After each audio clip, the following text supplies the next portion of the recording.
بسم اللہ الرحمن الرحیم۔ السلام علیکم۔ Tariq Javed Khokhar advocate law for you channel کے ساتھ چینل کو سبسکرائب کر لیں، لائک شیئر کومنٹس بھی کریں اور اپنی رائے کا اظہار بھی کریں۔ ابھی بات کرتے ہیں جی کہ جو ایف بی آر نے کہا ہے کہ اگر آپ کے پاس آپ کے اثاثوں کا 130% جو ہے اس تک ہیں تو وہ آپ کو ہم پرمٹ کریں گے کہ اس کی ٹرانزیکشن جو ہے وہ کر سکتے ہیں۔ اس کے تھوڑا اگر کنٹیسٹ میں جائیں ہم یہ بات آپ کو سمجھانے سے پہلے، تو جس طرح کہ ایف بی آر جو ہے وہ مختلف قسم کے ریسٹرکشنز لگا رہا ہے، دراصل مقصد کیا ہے کہ جتنے بھی لوگ نان فائلر ہیں ان کو فائلر بنایا جائے اور ان کو نیٹ جو ہے وہ ٹیکس نیٹ میں لایا جائے، اور جتنے بھی اس جو ہیں زیادہ سے زیادہ لوگ، وہ بزنس مین ہیں، وہ سیلری پرسن ہیں، وہ چھوٹے موٹے کاروباری ہیں، بڑے انڈسٹریلسٹ ہیں یا کسی بھی کیٹیگری میں ہیں لیکن وہ نان فائلر ہیں، تو ان کو جو ہے وہ فائلر کیا جائے تاکہ زیادہ سے زیادہ جو ہے وہ ان کے پاس ایسے لوگوں کا ڈاٹا آ سکے کہ جو ٹیکس دینے کے جو ہے سلیب میں آ سکتے ہیں۔ تو اس طرح سے جو نان فائلر ہیں ان کے گرد گھیرا مزید ہوتا جا رہا ہے۔ آئے دن جو ہے وہ قانون سازی بھی ہو رہی ہے، ایف بی آر اس کے اوپر اپنے رولز اینڈ ریگولیشنز بھی بنا رہا ہے۔ ہر کسی کو اس سے اچھی طرح سے آگاہ ہونا چاہیے، ورنہ جو ہے ایف بی آر نے اب نوٹسز جاری کر دی ہوئی ہیں یا اناؤنسمنٹ کر دی ہوئی ہے یا اپنی ریگولیٹریز جاری کر دی ہوئی ہیں کہ ان لوگوں کو کئی قسم کی پابندیوں میں اپنی جائیداد خریدنے، گاڑیاں خریدنے، بیرون ملک سفر کرنے، یا کوئی بزنس نیا سٹارٹ کرنے، یا پہلے سے موجود بزنس جو انہوں نے سٹارٹ کر رکھا ہے، کوئی نیا بینک اکاؤنٹ کھولنے، یا پہلے سے جو ان کے اکاؤنٹ جو ہیں بینکس میں ہیں ان کو مینٹین کرنے میں پابندیوں کا سامنا کرنا پڑ سکتا ہے، ریسٹرکشنز ان کے اوپر لگ سکتی ہیں۔ تو ایسے تمام لوگوں کو چاہیے کہ وہ جلد سے جلد جو ہے وہ ٹیکس نیٹ میں آ جائیں۔ اہلیت اور نان اہلیت جو ہے اس کا ایک انہوں نے سلیب بنائی ہے، یعنی فائلر، نان فائلر، یا اہل اور نااہل، یعنی فائلر اور نان فائلر ہونے کی بنیاد پر کسی شخص کو اہل یا نااہل تصور کیا جائے گا۔ کس کے لیے؟ کہ آنے والی یا مستقبل میں جو وہ ٹرانزیکشن کرنا چاہتا ہے، کوئی ہاؤس پراپرٹی، گھر، پلاٹ، مکان، جائیداد، پلازہ، دکان خریدنا چاہتا ہے،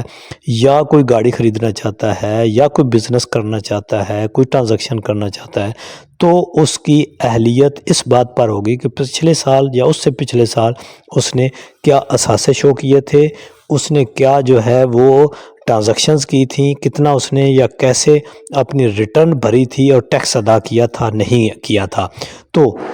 جتنا بھی آپ نے پچھلے سال میں جو آپ نے اثاثے شو کیے تھے، فرض کیا میں اب چونکہ اس ویڈیو میں ہمارا مقصد ہے کہ 130% سے کیا مراد ہے، تو بھئی اگر آپ کے اثاثے پچھلے سال جتنے تھے اس سے زیادہ 130% کا انہوں نے لگایا کہ اتنے زیادہ اگر کی آپ ٹرانزیکشن کر لیں گے، کوئی پراپرٹی خرید لیں گے، گاڑی خرید لیں گے، کوئی بزنس کر لیں گے، کوئی اور ٹرانزیکشن کر لیں گے، تو پھر آپ کو نہیں پوچھا جائے گا۔ یعنی اگر ایک سادہ سی مثال لے لیں کہ اگر آپ نے پچھلے سال جو ریٹرن بھری تھی اس میں آپ کے اثاثے 1 کروڑ کے بنتے تھے، اور نیکسٹ ٹرانزیکشن آپ جو بھی 1,30,00,000 کی کرتے ہیں، تو پھر تو آپ کو ایف بی آر نہیں پوچھے گا، اس کے پاس سارا ڈاٹا ہے، انہوں نے قانون بنا دیا ہے، اپنی ریگولیٹری میں انہوں نے بتا دیا ہے کہ جی اگر آپ کے انہیں اثاثے 1 کروڑ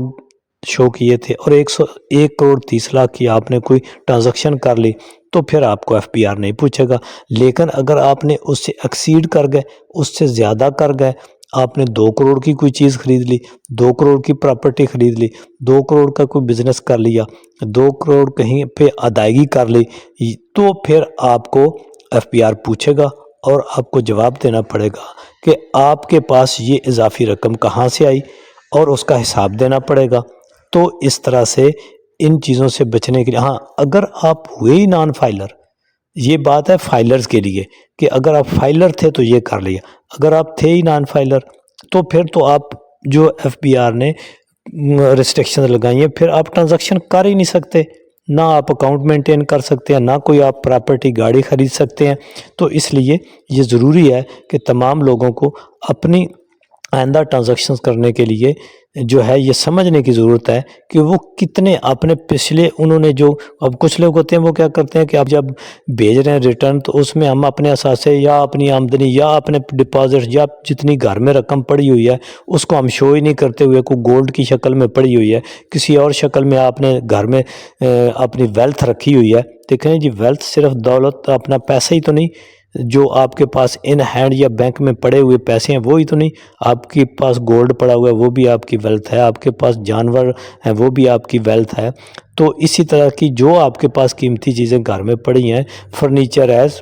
گھر کے جتنی چیزیں ہیں وہ ساری آپ کی ویلتھ ہے۔ تو کچھ لوگ کہتے ہیں کہ جی نیل، میرے پاس کچھ بھی نہیں ہے جی، گھر میں حالانکہ سونا پڑا ہے، گھر میں حالانکہ بہت ساری چیزیں پڑی ہیں، تو ہم اپنے طور پہ کچھ لوگ کہتے بھی رہتے ہیں لیکن اپنے طور پہ جب اس کی ریٹرن ہم بھیجتے ہیں تو اس میں کچھ نہ کچھ گولڈ اسی لیے شامل کر دیتے ہیں کیونکہ ہر کسی کے گھر میں کچھ نہ کچھ گولڈ اور ویلتھ پڑی ہوتی ہے،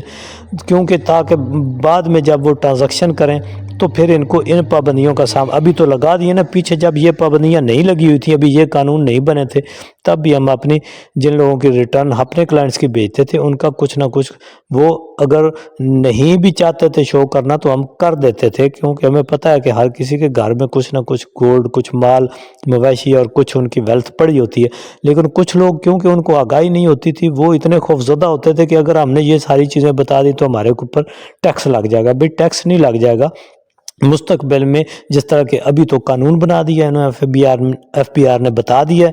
ٹھیک ہے، کہ آپ ٹرانزیکشن نہیں کر سکتے، ہم یہ پہلے بھی کر رہے تھے آپ لوگوں کی۔ تو اس لیے اگر جن لوگوں نے اپنی جو ریٹرن نیل بھجائی ہوئی ہے وہ ان کو پاس اب بھی ٹائم ہے کہ وہ ہمارے ساتھ جس کنسلٹنٹ سے بھی آپ نے بھجائی ہے ریٹرن، ان کے ساتھ رابطہ کر کے اپنے جو چیزیں آپ نے ڈکلیئر نہیں کی ہوئی ان کو ڈکلیئر کر لیں۔